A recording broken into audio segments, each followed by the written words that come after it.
The security guard watched sympathetically as I packed my desk into a cardboard box, family photos and 5 years of memories reduced to a sad collection of personal items.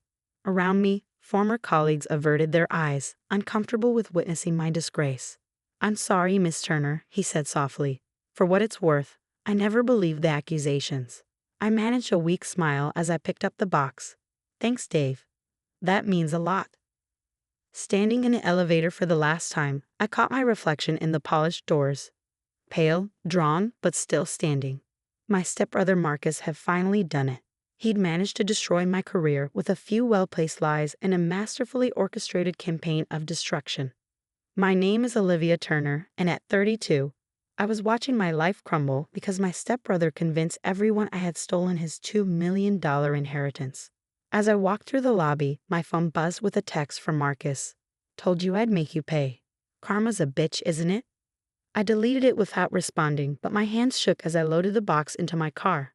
5 years at Preston and Associates, working my way up from junior analyst to investment manager, gone in an instant because Marcus had convinced the partners that I'd embezzled money from our father's estate. The evidence he'd manufactured was convincing: doctored bank statements, manipulated emails, even a forged confession he claimed to have found in my father's study. The partners had no choice but to fire me, and Marcus had made sure every other firm in the city heard about my theft.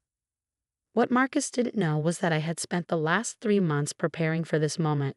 Ever since I'd discovered the truth about what really happened to our father's money, I drove straight to a small coffee shop downtown where Rachel Chen was waiting for me. She'd been my father's personal assistant for 20 years, and more importantly, she'd been the last person to see him alive.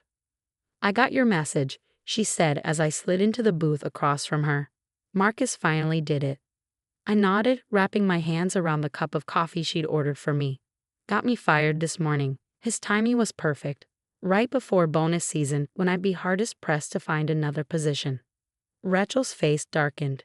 Just like his father, Richard always knew exactly when to strike for maximum damage. She wasn't wrong. My stepfather Richard had been a master manipulator, teaching his son Marcus every trick he knew. When he married my mother 15 years ago, he'd brought chaos into our previously peaceful lives. Marcus had been 17 then, already showing signs of his father's ruthless nature. "I found something in Dad's office," I said quietly, pulling out my phone. "Remember that hidden safe you mentioned? The one behind the painting?" Rachel's eyes widened. "You found it?" But Richard swore he'd had it removed years ago. He lied. It was still there, and what I found inside. I pulled up a photo and showed it to her. "Look familiar?" She gasped, her hand flying to her mouth. "Those are the original documents, the ones Richard claimed were destroyed in the fire." The fire. 3 months ago, a mysterious blaze had broken out in my father's home office, conveniently destroying what Marcus claimed was evidence of my theft. But I'd already found the real documents safely hidden in the old safe. "There's more," I said, scrolling through the photos. Bank records, transfer receipts, letters.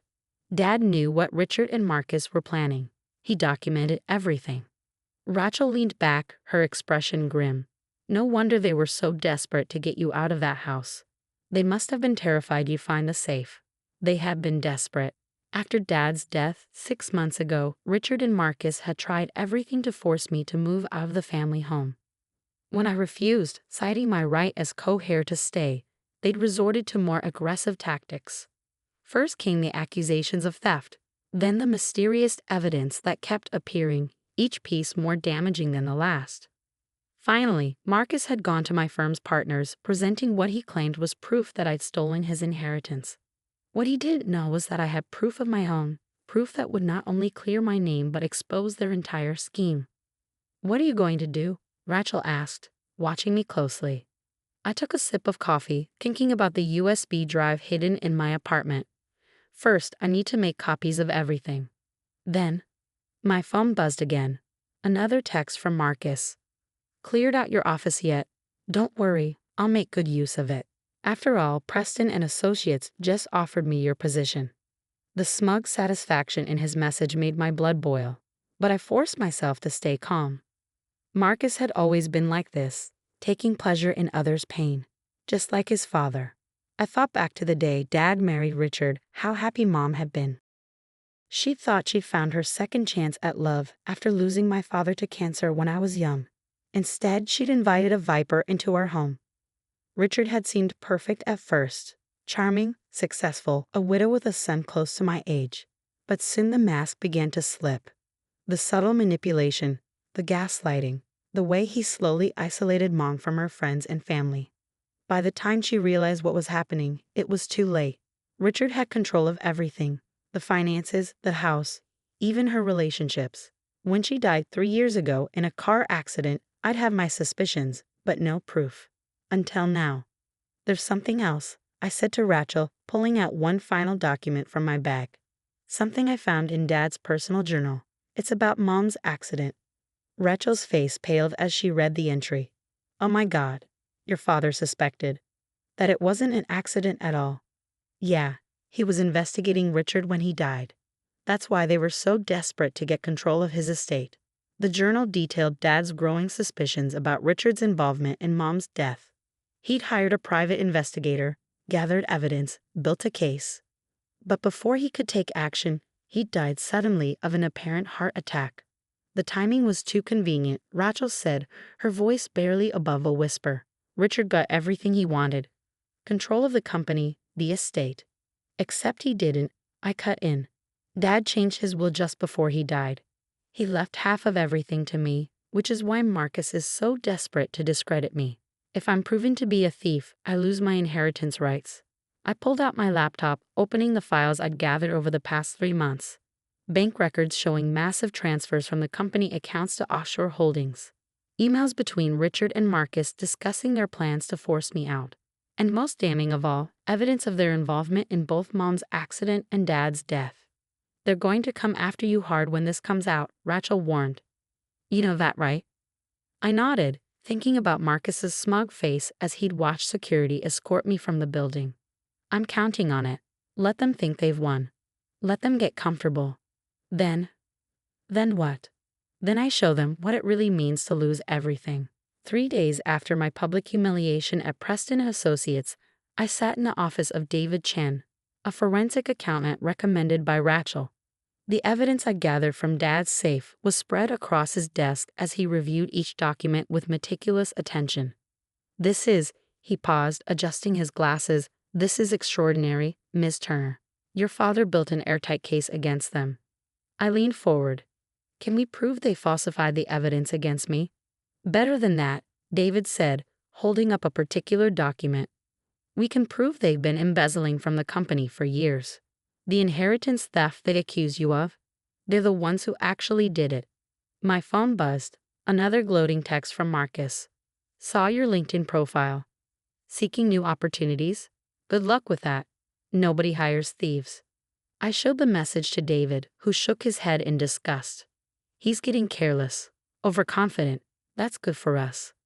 The next morning, I met with Claire Morrison, a prosecutor who specialized in white-collar crime.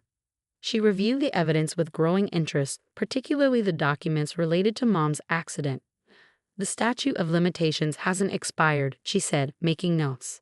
If we can prove Richard and Marcus were involved. We can, I assured her, pulling out the final piece of evidence. A USB drive containing security footage Dad had obtained. They just don't know it yet. That afternoon, I drove to the cemetery where both my parents were buried. As I stood between their graves, I thought about how different their deaths had been. Dad's quick and suspicious, Mom's staged to look like an accident. I'm going to make this right, I promised them. They're not going to get away with any of it. My phone rang, the caller ID showing Marcus's name. After a moment's hesitation, I answered. Finally ready to confess, he asked, his voice dripping with false concern. I might be able to help if you admit what you did. Funny, I replied, keeping my voice steady. I was about to say the same thing to you. There was a slight pause. What's that supposed to mean? You'll find out soon enough. How's Dad's old office, by the way? Settled in nicely. Another pause, longer this time. Stay out of that office, Olivia. You're not welcome there anymore. I smiled, though he couldn't see it. Too late. The next week passed in a blur of preparation, while Marcus paraded around Preston and Associates in his new role. I worked with David and Claire to build our case. Every document was verified, every piece of evidence cataloged and secured. Then came the moment we'd been waiting for, Richard's annual shareholders meeting, the perfect stage for our revelation. I arrived early, dressed in the same suit I'd worn the day I was fired. Security tried to stop me at the door, but Claire was right behind me with a court order. We had the right to be there. The boardroom was packed when we entered. Shareholders, board members, and executives all gathered to hear Richard's grand plans for the company's future. Marcus sat at his right hand, looking every inch the crown prince. "What is she doing here?" Richard demanded, standing up. "Security." "Sit down, Richard," Claire said calmly. "We have some matters to discuss." For the next hour, we laid out our case: the embezzlement, the fraud, the manufactured evidence against me. With each revelation, the color drained further from Richard and Marcus's faces. Then came the final blow, the evidence about Mom's accident. "No," Marcus protested as the security footage played on the boardroom screen. "That's not. You can't prove anything." But we could. Dad had been thorough, gathering evidence right up until the day he died.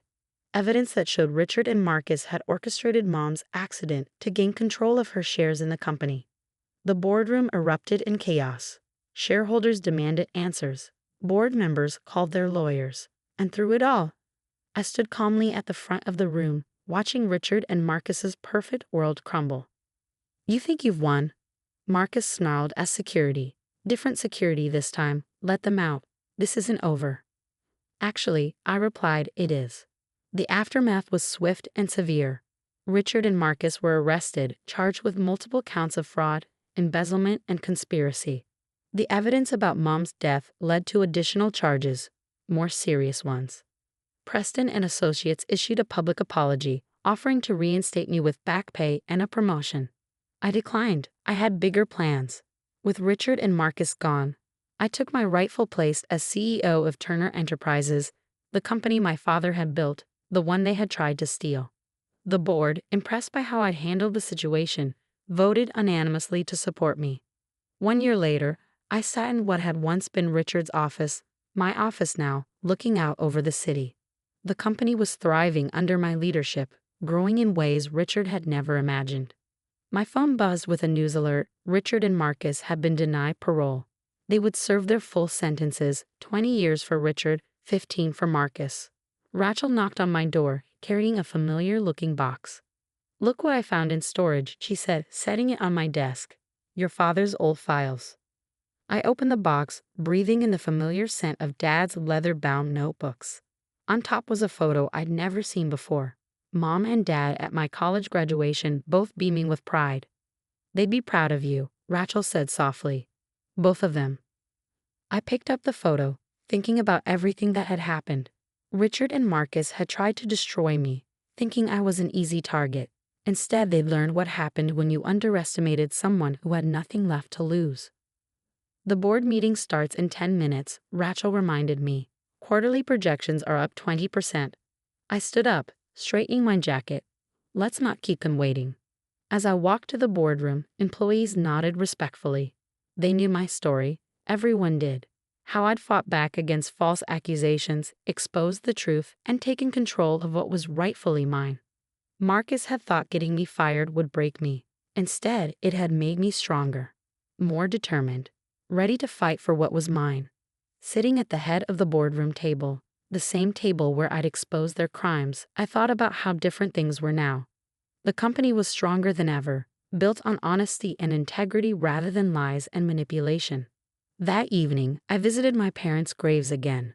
This time, I brought good news: the company's success, the justice they'd received, the legacy that would continue. "I did it," I told them. "I made things right." And somewhere I knew they were proud.